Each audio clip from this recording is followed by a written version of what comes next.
Beni dünyanın her bir yerinden seyreden vatanımın değerli ve güzel insanlarını saygı ve sevgiyle selamlıyorum. Değerli izleyiciler, kanalıma hoş geldiniz, sefa getirdiniz.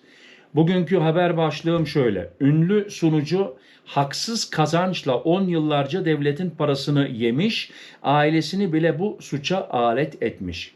Değerli izleyiciler, daha aradan sanırım 2 hafta geçmedi. Buna benzer bir haber yaptım. Avusturya'dan bir gurbetçimiz de haksız yere finans yardımı almış.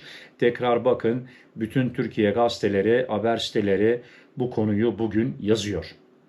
Neler oldu, neler bitti? Benim tek bildiğim bir şey var. Bu olaylardan sonra bunu gazetelerde, tabii ki de televizyonlarda gösterirse sanırım ki bütün Avrupa'daki finans yardım eden büroları teker teker, bilhassa gurbetçileri, bilhassa Türk gurbetçileri izlemeye alacaklar. Nasıl deniyor? Mercek altına daha detaylı olarak alacaklar.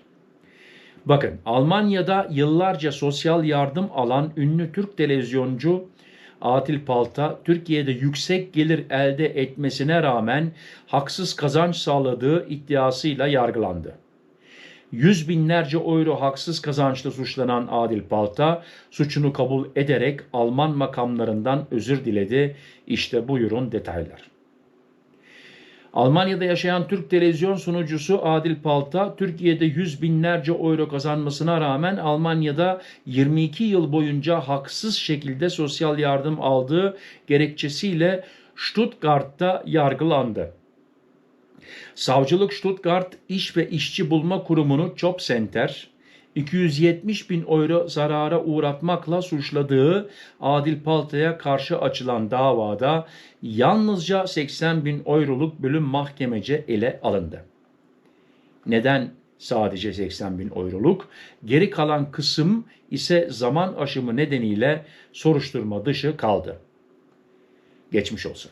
Yüksek gelirine rağmen sosyal yardım aldı. Adil Palta'nın Almanya'daki resmi durumu Türkiye'deki kazancıyla çelişiyordu. Alman makamlarına depresyon nedeniyle çalışamaz raporu sunan Palta, bu gerekçeyle yıllarca Hartz IV ve Bürgergeld gibi sosyal yardımlardan faydalandı. Ancak aynı dönemde Türkiye'de yayın yapan Eurostar, televizyonunda reklam programları sunarak yıllık 500 bin euroya varan gelir elde ettiği ortaya çıktı. Bu paraları Western Union gibi yöntemlerle Türkiye'ye transfer ettiği, kameramanlarını sigortasız çalıştırdığı ve sahte faturalar düzenlediği iddia edildi. Suçunu itiraf edip özür diledi. Mahkeme salonunda suçlamaları kabul eden Adil Palta, "Bana yöneltilen suçlamaların hepsi doğrudur, Alman makamlarından özür dilerim" diyerek pişmanlığını dile getirdi. Sanığın kızı ise babasının talimatıyla kendi hesabına aktarılan yaklaşık 260 bin eurodan haberdar olduğunu, ancak bu paranın sosyal yardımlarla ilişkili olduğunu bilmediğini savunarak beraat etti. Anlaşma sonucu hapis cezası ertelendi. Davanın sonunda Adil Palta mahkeme ile anlaşmaya vardı. Bu anlaşma neticesinde hapis cezası yerine şartlı tahliye ve erteleme hapis cezası Bewährung kararı verildi. Adil Palta belirlenen kurallar çerçevesinde cezasını denetimli olarak çekecek ve hapse girmeyecek. Bu dava Almanya'da sosyal yardım dolandırıcılığı ve gurbetçilerin kazanç beyanları konusundaki tartışmaları yeniden tabii ki alevlendirdi. Değerli izleyiciler, bu haber için Karar haber sitesine çok teşekkür ediyoruz. Değerli izleyiciler, bilmiyorum ama sanırım Avrupa'da böyle daha çok finans yardımı alanlar var. Kimseyi suçlamak istemiyorum ama bana kalırsa var ve zannediyorum ki biraz evvel dediğim gibi bu finans yardım büroları İsviçre'de Sosyal Amt deniyor. Burada da oldu. Tabii ki Hem Türkler yakalandı hem eski Yugoslavlar diyeyim şimdi. Bu Sırp olabilir, Bosnak olabilir, bu Arnavut olabilir, çeşitli Makedonya olabilir. Çeşitli vatandaşlar Bulgaristan, İspanya, İtalya bunlar da burada yakalandı. Hatta bir haber gelmişti. Adam körüm diye yani kör numarası yapmış. Nasıl yapmış? İtalyan vatandaşı değerli izleyiciler. Bu adam gün geliyor çatıyor diyor ki ben İsviçre'de artık yaşamak istemiyorum. İtalya'ya döneceğim.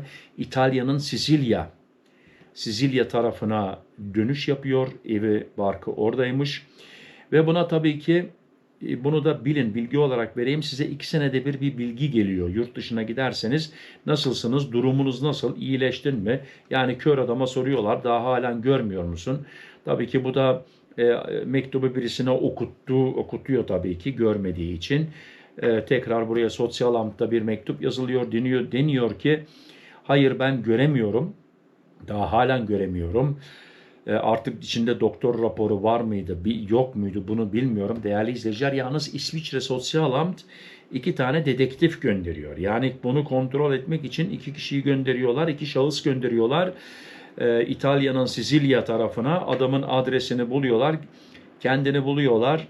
Bakın nasıl buluyorlar adamı. Adam bisiklet kullanıyormuş. Yani spor yapıyormuş, bisiklet kullanıyormuş. Yani %100 görüyormuş ve ondan sonra tabii ki bu adama bir şey söylemiyorlar. Bunlar geri geliyor. Bu adama tekrar bir mektup gönderiliyor. Lütfen kontrol için İsviçre'ye filanca hastanenin filanca bölümünde filanca büroya müracaat edin diye. Tabii ki adam gün geliyor, çatıyor, geliyor. Birisininle beraber geliyor. Daha halen kör numarası yapıyor. Ve onun önüne o 2 şahıs tabii ki resimlerini de çekmişler bisiklet kullanırken. Diyorlar bak kör numarası yapma. Al sana buyur. Biz seni bisiklet kullanırken İtalya'da gördük ve resimlerini çektik. Ondan sonra tabii ki masaya oturuluyor. Gel bakalım buraya. Biz sana ne kadar yardım ettik? Kaç sene yardım ettik? Şimdi sen bunları bize nasıl geri ödeyeceksin? Değerli izleyiciler ondan sonra ayıklayın pirincin taşını derim ben yani. İnşallah hiç kimsemiz böyle bir duruma düşmez. Ama maalesef oluyor böyle olaylar oluyor. Yani sırf biz Türklerde değil bir şimdi duydunuz yani bu şahıs kendisi İtalyanmış. Ve buna benzer daha çok kulağıma geldi. Eski Yugoslavya'dan geri dönmüşler. Belinden rahatsız olduğu için burada çalışamıyor. Ama döndüğü ülkede o biçimde çalışıyormuş. Yani bilmem kaç tane büyükbaş hayvanı varmış, küçükbaş hayvanı varmış, adamın işçisi varmış ve hopluyormuş. Bunun da tabii ki resimlerini, videolarını çekiyorlar, geri geliyorlar ve onu da çağırıyorlar. Diyorlar bak senin resimlerini çektik, videolarını çektik. Sen o biçim çalışıyorsun ama bizden her ay bu kadar biz sana para gönderiyoruz. Neden çalışamadığın için. Değerli izleyiciler dikkat etmemiz lazım. Yani bu konuda şöyle ve ben bir şey dikkat etmeme gerek yok. Ben %100 normal işçi olarak çalışıyorum ama haksız yere finans yardımı alanlar gerçekten dikkat. Bundan sonra ben zannediyorum ki benim düşüncem, sizler de düşüncenizi tabii ki yazabilirsiniz ve yazın biz de öğrenelim. Benim düşüncem bundan sonra daha da fazla mercek altına alınacak. Bu finans yardımı alanlar mercek altına alınacak ve detaylı incelemeler olacak. Hatta dedektifler de yani onları kontrol eden şahıslar da daha fazla aktif olacak diye düşünüyorum. Bana düşüncelerinizi yorumlarda yazarsanız sevinirim. Beni izlediğiniz için teşekkür ederim. Beğendiyseniz bir like'ınızı bekliyorum. Destek olmak istiyorsanız ücretsiz abone olabilirsiniz. Murat kardeşinize, Murat abinize İsviçre'den şimdiden hoş geldiniz diyorum, sefa getirdiniz diyorum. Kendinize dikkat edin, sıhhatinize dikkat edin. Sıhhatli kalın, benimle kalın. Hoşça kalın. Murat.